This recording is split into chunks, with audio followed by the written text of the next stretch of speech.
जितना भी पिछले साल हमने टैक्स इकट्ठा किया था, आधा टैक्स उसमें से इन लिए हुए कर्जों के ऊपर सूद अदा करने पे गया। इसका मतलब क्या है कि हम कर्जों की दलदल में इस वक्त फंसे हुए हैं। इसको अंग्रेजी में डेट ट्रैप कहते हैं। मतलब ये कि आज हम कर्जे ले रहे हैं सिर्फ इन लिए हुए कर्जों के ऊपर सूद अदा करने पे। दिवालिया होने की कगार पर है पाकिस्तान की इमरान सरकार।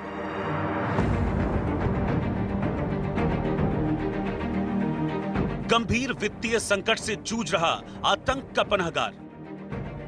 मुझे अब आपकी जरूरत है। हम इन कर्जों की दलदल से नहीं निकल सकते। चीन से पाकिस्तान लेगा 20,000 करोड़ का कर्ज।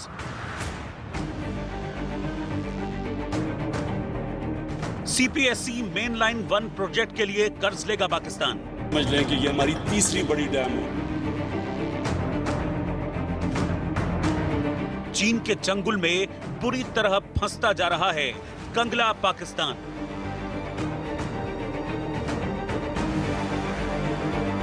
पहले मिसमैनेजमेंट, फिर कोरोना ने डुबोया।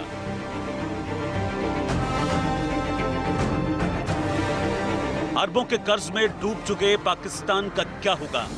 हम इन कर्जों की दलदल से नहीं निकल सकते। हम नहीं निकल सकते। भारी कर्ज में इमरान का पाकिस्तान। नमस्कार, आप देख रहे हैं इंडिया न्यूज। मैं हूं आशीष सिंह। पूरे पाकिस्तान में 2 दिन से आग लगी हुई है। कराची से लेकर इस्लामाबाद और रावलपिंडी से लेकर लाहौर दहक रहे हैं। पाकिस्तान में मरने मारने के नारे लग रहे हैं। इस्लामाबाद जंग के मैदान में तब्दील हो चुका है और ऐसा लग रहा है कि मानो पूरा का पूरा शहर ही सड़क पर उतर आया है। लोगों के सिर पर ऐसा खून सवार कि जनता किसी की भी जान ले ले। ये तस्वीरें देखिए। यही वजह है कि इस्लामाबाद पुलिस के साथ साथ सेना को उतारना पड़ा है। भीड़ को काबू करने के लिए टीयर गैस शेल्स, उसके साथ साथ फायरिंग तक करनी पड़ी। यार वसीम भाई पूरा खोल लो।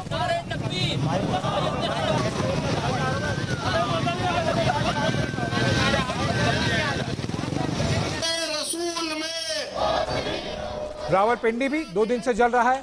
भीड़ रविवार रात से ही सड़कों पर उतर आई है। कई बार पुलिस और पब्लिक में खूनी भिड़ंत भी हुई।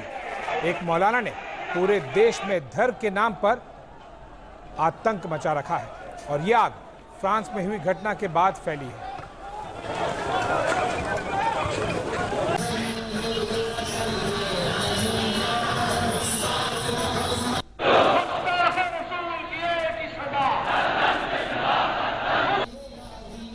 मौलाना खादिम हुसैन फ्रांस पर एटम बम से हमला करने की बात कर रहे हैं और इमरान खान ने इस पर चुप्पी साधी हुई है। सबसे पहले सुनिए कैसे पाकिस्तान में मौलाना खादिम जहर उगल रहा है। जज्बात तो बगैर गल नहीं होती। जेड़ा मौलवी कहता जज्बाती बातें नहीं, उन्होंने कहा जलिया तेन पता ही कोई नहीं जज्बात क्या चीज होती है। जज्बात ही तो होते हैं कि जनाब मुर्दे को जिंदा करके रखते हैं। आज फ्रांस तो चैलेंज कर रहा और 10 आइटम बम क्यों रखा तुसी? वो आइटम बम बाहर कढो, बाहर कढो आइटम बम नो। हाँ जी, अब बाहर कढो आइटम बम, ऐलान जिहाद करो और सारे मर जाइए। क़यामत वाले दिन हुजूर के सामने तो शर्मिंदगी नहीं होनी। पाकिस्तान अब सिर्फ नाम का ही देश रह गया है। पीएम इमरान है लेकिन वहां हुकूमत चीन की चलती है। सेना पाकिस्तान की है लेकिन आदेश शी जिनपिंग का चलता है। चीन ने पाकिस्तान को अपना गुलाम बनाने के लिए पहले जमकर कर्ज दिया और अब उस कर्ज के बदले पाकिस्तान पर अपना हुक्म बजा रहा है। हालात इतने खराब हो गए हैं कि पाकिस्तान ने अपना समंदर तक चीन के हाथों गिरवी रख दिया है।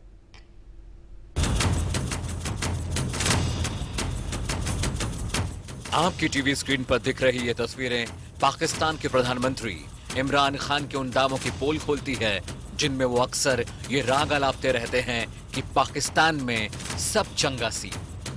इसी पेट्रोल पंप पे ऑयल नहीं मिल रहा, बढ़ाने थे 5 रुपए बढ़ाते थे। रोज का कमाने वाला क्या करेगा? उन दिक्कतों और तकलीफों की फहरिस्त बेहद लंबी है जिससे इस वक्त पाकिस्तान की आवाम दो चार हो रही है। मसलन कई इलाकों में महीनों से बिजली गुल है, पेशावर रावलपिंडी में पेट्रोल नहीं है, अस्पताल में ना तो डॉक्टर हैं, न दवाएं। इस्लामाबाद के कई इलाकों में पीने का पानी तक नहीं है। स्कूल और कॉलेज महीनों से नहीं खुले। पाकिस्तान की आर्थिक कंगाली की हालत है, उसमें अब वो ये कर्ज चुकाने की स्थिति में है नहीं। और इसी की पहली कड़ी में चीन ने पाकिस्तान को ये सलाह दी है कि आप कर्ज चुका नहीं सकते, हम आपका कर्ज वेव ऑफ कर देंगे अगर आप हमें गिलगित बाल्टिस्तान जो भारत का इलाका है पीओके में, वो आप 90 साल की लीज पे जो है वो चाइना को दे दें। पाकिस्तान अपनी करतूतों की वजह से पूरी दुनिया से कट चुका है। चीन के अलावा उसके पास अब कोई नहीं जिससे वो अपनी मुश्किलें साझा कर सके। चीन पाकिस्तान इकोनॉमिक कॉरिडोर के लिए 80% से ज्यादा रकम अदा कर रहा है। यहाँ तक कि प्रोजेक्ट के लिए लेबर और इक्विपमेंट भी चीन ही दे रहा है। अंतर्राष्ट्रीय मुद्रा कोष के मुताबिक साल 2022 तक पाकिस्तान को चीन को 6.7 अरब डॉलर चुकाने हैं। चाइना की पाकिस्तान को लेकर के मंशा का सवाल है, तो जाहिर है कि चाइना पाकिस्तान को आने वाले समय में, आने वाले दशकों में अपने उपनिवेश के तौर पे इस्तेमाल करना चाहता है। और चाइना इस बात को अच्छी तरह से जानता है कि जो वर्तमान का जो पाकिस्तान है उसके वास्तविक संचालनकर्ता पाकिस्तान की आर्मी और वहाँ की ISI है। चीन के कर्ज देने और गुलाम बनाने की नीति अर्थव्यवस्था में काफी जानी पहचानी है। इंफ्रास्ट्रक्चर डेवलपमेंट के नाम पर पहले कर्ज देना और फिर उस देश को एक तरह से कब्जे में कर लेना, इसे डेट ट्रैप डिप्लोमेसी कहते हैं। पिछले एक दशक में चीन ने पाकिस्तान की नौसेना को अपना रंग देना शुरू कर दिया है। पाकिस्तान में जंगी जहाजों से लेकर सबमरीन तक, रडार से लेकर long range surface to air missile तक सब चीन की हैं। यानी मदद के नाम पर धीरे धीरे चीन पाकिस्तान की नेवी, एयरफोर्स और सेना पर अपना कंट्रोल कायम कर रहा है। सिर्फ इतना ही नहीं, पाक अधिकृत कश्मीर और पाकिस्तान के कई इलाकों में चीनी कंपनियों और प्रोजेक्ट्स के खिलाफ जमकर प्रदर्शन हो रहे हैं। ये तस्वीरें देखिए। पाकिस्तान अधिकृत कश्मीर के मुजफ्फराबाद शहर में नीलम और झेलम नदी पर चीनी कंपनियां मेगा हाइड्रो प्रोजेक्ट पर काम कर रही हैं। चीन और पाकिस्तान आर्थिक गलियारे के मद्देनजर पीओके और गिलगित बल्टिस्तान के प्राकृतिक संसाधनों को पाकिस्तान और चीन संयुक्त रूप से कब्जा करके खराब कर रहे हैं, जिसे लेकर लोगों में नाराजगी है। दरअसल बांध बनाने के नाम पर चीनी कंपनियां इन इलाकों की प्राकृतिक संपदा पर कब्जा करती जा रही हैं, जिसकी वजह से आने वाले वक्त में पाकिस्तान में ना तो नदियों के किनारे बचेंगे और ना ही हरियाली वाले इलाके। चीन पाकिस्तान पर दबाव बनाकर धीरे धीरे पाकिस्तान का हर बेहतर इलाका और संसाधन हथियाता जा रहा है और इमरान खान सिर्फ एक मूक दर्शक बने हुए हैं। India news, Delhi. PM Modi ने अपने संबोधन में कैसे पाकिस्तान का नाम लिए बिना आतंकवाद पर हमला बोला, सुनिए। विश्व के सामने सबसे बड़ी समस्या है। हमें यह सुनिश्चित करना होगा कि आतंकवादियों को समर्थन और सहायता देने वाले देशों को भी दोषी ठहराया जाए और इस समस्या का संगठित तरीके से मुकाबला किया जाए। हमें खुशी है कि रूस की अध्यक्षता के दौरान ब्रिक्स काउंटर टेररिज्म स्ट्रेटेजी को अंतिम रूप दे दिया गया है। तो ये आपने सुना प्रधानमंत्री मोदी को, जो कि ब्रिक्स सम्मेलन में बोल रहे थे। Brazil, Russia, India, China, South Africa, इन देशों का ये प्लेटफॉर्म है। और आपको बता दें कि ये दूसरी बार प्रधानमंत्री मोदी और शी जिनपिंग आमने सामने आए थे। जब से भारत और चीन की सेनाओं के बीच में LAC पर टेंशन बढ़ा था, उन्होंने सीधा सीधा इशारा कर दिया शी जिनपिंग को, जो कि ऑल वेदर अलाई यानी कि पाकिस्तान का बड़ा भाई होने का हमेशा दावा करते हैं। और रशिया पर भी दबाव बनाया है कि प्रधानमंत्री मोदी के बोलने के बाद में ब्रिक्स सम्मेलन, कम से कम जो ब्रिक्स की कंट्रीज के मेंबर्स हैं, वो सारे के सारे पाकिस्तान की तरफ ध्यान दें, यानी कि वो देश जो लगातार आतंकवाद फैला रहा है। पाकिस्तान दिवालिया होने की कगार पर जा पहुंचा है।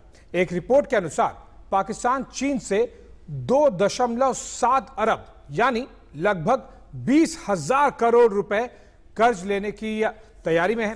खबर है कि जल्द ही पाकिस्तान चीन से इस बारे में आधिकारिक तौर पर आग्रह करेगा। पाकिस्तान को उम्मीद है कि चीन से उसे सस्ती दर में कर्ज मिल जाएगा। लेकिन सवाल है कि पाकिस्तान आखिर जा कहां रहा है? क्या पीएम इमरान खान का यही नया पाकिस्तान है? ये रिपोर्ट देखिए। संकट में घिरा बड़बोला पाकिस्तान, कर्ज के सहारे चल रही इमरान की सरकार, अब चीन से भारी कर्ज लेने की तैयारी। आखिर कब तक कर्ज लेगा पाकिस्तान? पाकिस्तान ने कर्ज के अगले जाल में फंसने की तैयारी कर ली है। चीन पाकिस्तान आर्थिक गलियारे सीपीईसी के लिए पाकिस्तान ने चीन से 2.7 अरब डॉलर यानी करीब 20,000 करोड़ डॉलर का कर्ज लेने का फैसला किया है। इसके लिए पाकिस्तान के वित्त मंत्रालय को जल्द ही चीन को लेटर ऑफ इंटेंट भेजने के लिए कह दिया गया है, क्योंकि चीन नवंबर के अंत तक अगले साल के अपने खर्च की योजनाओं को अंतिम रूप दे देगा। पाकिस्तान की इकोनॉमी तादाद से ज्यादा खराब हो चुकी है। वर्तमान में पाकिस्तान के ऊपर करीब 17 बिलियन डॉलर का कर्ज है जो उसने बाहर की संस्थाओं में से लिया है। अब इसमें से 15% केवल चाइना पाकिस्तान इकोनॉमिक कॉरिडोर के लिए है और अब 2.7 बिलियन डॉलर और अगर पाकिस्तान चाइना से लेता है तो उसके डेब्ट का करीब करीब आधा हो जाएगा केवल चाइना की तरफ से, और चाइना ने भी अब 1% के ऊपर लोन देने से मना कर दिया है। पाकिस्तान को यह उम्मीद है कि चीन उसे 1% की दर पर 20,000 करोड़ का कर्ज देगा, लेकिन चीनी प्रशासन ने यह संकेत दिए हैं कि ब्याज दर इतनी कम नहीं हो सकती। मतलब पाकिस्तान पर इस कर्ज का बड़ा बोझ पड़ने वाला है। दरअसल पाकिस्तान पिछले काफी समय से आर्थिक संकट का सामना कर रहा है और आर्थिक कंगाली के कगार पर है। ऐसे में सवाल है कि पाकिस्तान की आखिर ऐसी क्या मजबूरी है कि उसे सीपीईसी के लिए इतनी बड़ी राशि कर्ज लेनी पड़ रही है। एक तरह से जो सीपीईसी प्रोजेक्ट है वो चाइना का जो है आर्थिक जाल मैं मानता हूँ, और जिस तरह से उसने मालदीव, श्रीलंका और अफ्रीका के कई देशों को इस तरह से झांसे दे के सीपीईसी टाइप के जो प्रोजेक्ट्स उन्होंने वहाँ पर अपने रेड रोड ब्रिक प्रोजेक्ट्स जो चलाए थे उसमें उनको जो है एक तरह से कर्ज के जाल में फंसा दिया था। वही हालत पाकिस्तान की हुई है कि जो सीपीईसी प्रोजेक्ट है वो पाकिस्तान के लिए एक जंजाल बन गया है वहाँ की आर्थिक व्यवस्था के लिए, और वहाँ की जो उनकी सोवरेनिटी है, उनकी जमीन पे जो उनका हक होता है वो भी बलूचिस्तान में जो है चीनी खींचते जा रहे हैं। अब समझते हैं आखिर सीपीईसी है क्या। सीपीईसी चीन की one belt one road OBOR परियोजना का एक पार्ट है, जिसके माध्यम से चीन पूरी दुनिया में अपने व्यापारिक मार्गों का जाल बिछाना चाहता है। सीपीईसी चीन के जिनजियांग प्रांत को पाकिस्तान के ग्वादर बंदरगाह से जोड़ता है, जो गुलाम कश्मीर यानी POK और अक्साई चिन जैसे विवादित इलाकों से होकर गुजरता है। भारत इस प्रोजेक्ट का लगातार विरोध करता रहा है क्योंकि ये POK से होकर गुजरता है। इस प्रोजेक्ट के तहत पाकिस्तान में बंदरगाह, हाईवे, मोटरवे, रेलवे, एयरपोर्ट और पावर प्लांट के साथ ही दूसरे इंफ्रास्ट्रक्चर प्रोजेक्ट को विकसित किया जाना है। पेशावर से लेकर कराची तक 1872 किलोमीटर लंबे रेलवे ट्रैक को अपग्रेड करते हुए दोहरीकरण होगा, लेकिन इसके लिए पाकिस्तान के पास पैसे नहीं है। साफ है, कर्ज लेकर पाकिस्तान चीन के जाल में फंस जाएगा। देखिए, पाकिस्तान ने सिंध के 2 आइलैंड दे दिए चाइना को, बुंदल और डिंगी। पाकिस्तान ने जो अब गिलगिट बाल्टिस्तान में चुनाव कराए हैं उसको एक 5वां प्रदेश घोषित किया है। अगर ये पाकिस्तान की मजबूरी होती तो ये काम पहले कर लिया जा सकता था। ये मजबूरी नहीं है, ये अपने आका का हुक्म बजा रहे हैं, जो कि चाइना ये चाहता है कि उसका जो सी पैक है जो गिलगिट बाल्टिस्तान से गुजरता है उसमें कोई तकलीफ ना हो। और सबसे बड़ा प्रॉब्लम ये है कि सीपीईसी के साथ बहुत सारे प्रोजेक्ट हैं। पाकिस्तान के विशेषज्ञों ने चीन के मंसूबों को लेकर इसी तरह की आशंका जाहिर की है। उन्हें इस बात की आशंका है कि पाकिस्तान को अपने कर्ज तले दबाकर चीन उसे उपनिवेश की तरह रख सकता है। चीन की महत्वाकांक्षा को देखते हुए इस आशंका को खारिज नहीं किया जा सकता। Anil Kumar, bureau report, India news. CPEC से फाइनली फायदा चीन को होने वाला है, क्योंकि इसके पूरे होते ही चीन के समुद्री व्यापार में कहीं कोई बाधा नहीं आएगी। चीन का लगभग 80% व्यापार मलाक्का स्ट्रेट से होकर गुजरता है। उसे इस बात का डर रहता है कि भारतीय नौसेना अंडमान निकोबार स्ट्रेट के पास इस मार्ग से जाने वाले चीनी व्यापार को रोक सकती है। अपनी इसी कमजोरी को दूर करने के लिए चीन पाकिस्तान आर्थिक गलियारा बना रहा है। इसके जरिए वो भारत को बाईपास कर सीधे अरब सागर तक पहुंच जाएगा। इस परियोजना से पाकिस्तान में इंफ्रास्ट्रक्चर का विकास तो होगा, लेकिन उस विकास पर कर्ज का यह बोझ बड़ा पाकिस्तान को कंगाली की ओर ले जाएगा। ऐसा हम इसलिए कह रहे हैं कि पाकिस्तान की वित्तीय हालत पहले से ही काफी खस्ता है। ये रिपोर्ट देखिए। हमने टैक्स इकट्ठा किया था, आधा टैक्स उसमें से इन लिए हुए कर्जों के ऊपर सूद अदा करने पे गया। इसका मतलब क्या है कि हम कर्जों की दलदल में इस वक्त फंसे हुए हैं। इसको अंग्रेजी में डेट ट्रैप कहते हैं। मतलब ये कि आज हम कर्जे ले रहे हैं सिर्फ इन लिए हुए कर्जों के ऊपर सूद अदा करने पे। भारी कर्ज में डूबा पड़ा है पाकिस्तान। विदेशी मुद्रा भंडार भी अब तक सबसे कम। आसमान पर खाने पीने की चीजों के दाम। पाकिस्तान में बेरोजगार घूम रहे हैं युवा। पाकिस्तान की कंगाली देखनी हो तो उसके लिए खास मशक्कत की जरूरत नहीं है। वहां के आम लोगों के रहन सहन में ये साफ दिखाई देती है। वहां खाने पीने की चीजें भी लोगों को ढंग से मयस्सर नहीं होती। महंगाई चरम पर है। लोगों के भोजन की थाली खाली है। लोगों के पास रोजगार नहीं है। जनता लाचार है। साफ है पाकिस्तान की इकोनॉमी काफी बुरे दौर से गुजर रही है। जो आपका फॉरेन रिजर्व है, वो फॉरेन रिजर्व में उन लोगों का रेमिटेंस बहुत मायने रखता है जो पाकिस्तान ओरिजिन के दूसरे देशों में काम कर रहे हैं। अब दूसरे देशों ने पाकिस्तान के आतंकी कैरेक्टर को देखते हुए ऐसे पाकिस्तानी मूल के लोगों को वापस भेजना प्रारंभ कर दिया है, और जो अब तक नहीं हुआ है वो आने वाले समय में होगा अगर पाकिस्तान ने आतंकवाद का रास्ता नहीं छोड़ा तो। अब उनकी स्थिति जो इस समय है, आप देख रहे हैं रोज टेलीविजन चैनल के ऊपर आ रहा है कि आलू की कीमत 100 रुपए किलो हो गई, और खास तौर पे आटा और चीनी के रेट तो आम आदमी की पहुंच से बहुत ही ज्यादा बाहर हो गए। पाकिस्तान की वित्तीय हालत खासकर इमरान सरकार के जमाने में काफी बुरी हालत में है।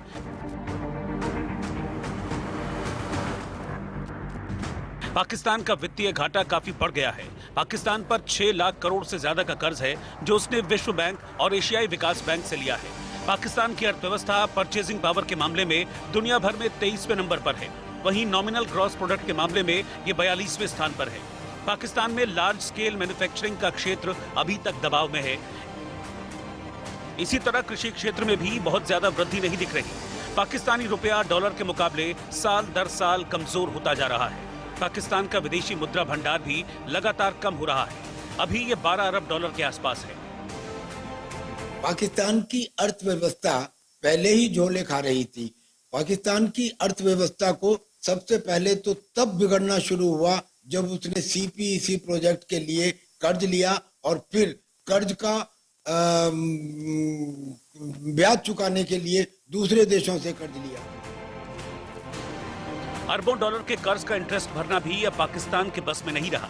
इसके लिए भी उसे कर्ज लेना पड़ रहा है। तो सवाल है कि पाकिस्तान के पास रास्ता क्या बचा है। और वहां पर जिस तरह का प्रशासन व्यवस्था है और भ्रष्टाचार चरम उसमें पहुंच चुका है, वहाँ आर्थिक संकट एक बहुत ही गंभीर दौर से गुजर रहा है। पाकिस्तान की 22 करोड़ की पॉपुलेशन वाला देश है, जिसमें जीडीपी के हिसाब से विश्व में उसका नंबर 145वां आता है। और पाकिस्तान की जो इकोनॉमी है उसमें जीडीपी का करीब 16 से 18% एग्रीकल्चर से होता है, इंडस्ट्रीज का 20 से 22% है, और सर्विसेज जो है वो करीब 60% से ज़्यादा उनके जीडीपी को कंट्रीब्यूट करते हैं।